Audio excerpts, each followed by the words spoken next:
अस्सलामुअलैकुम दोस्तों, आज की वीडियो है गलती का एहसास। तो चलो चलते हैं एक खूबसूरत कहानी की तरफ। सुबह ही सुबह मियाँ बीवी का खूब झगड़ा हो गया।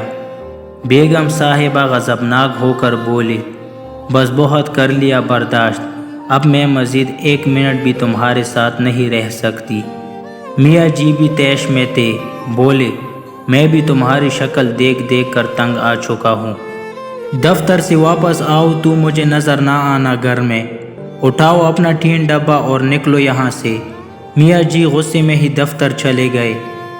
बेगम साहिबा ने अपनी माँ को फ़ोन किया और बताया कि वो सब कुछ छोड़ छाड़ कर बच्चों समेत मैके वापस आ रही है, अब मज़ीद नहीं रह सकती इस जहन्नम में। माँ ने कहा, बंदी की पुत्र बन के आराम से वही बैठ।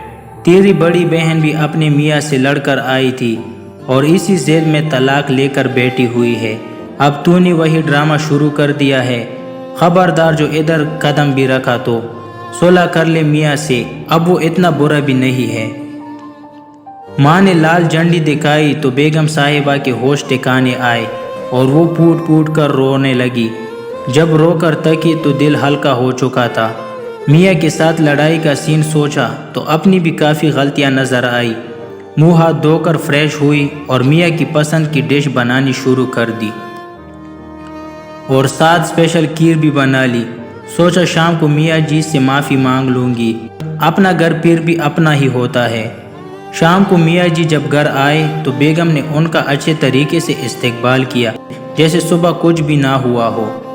मियाँ जी को भी खुशगवार हैरत हुई। खाना खाने के बाद मियाँ जी जब खीर खा रहे थे तो बोले, बेगम कभी कभार मैं भी ज़्यादती कर जाता हूँ, तुम दिल पर मत लिया करो, बंदा बशर हूँ, गुस्सा आ ही जाता है।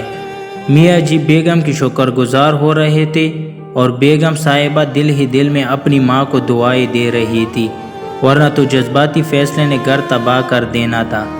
तो दोस्तों, इस कहानी से हमें ये सीखने को मिला कि अगर वालिदैन अपनी शादीशुदा औलाद की हर जायज़ नाजायज़ बात को सपोर्ट करना बंद कर दे तो 90% बिगड़ने वाले रिश्ते बच जाते हैं।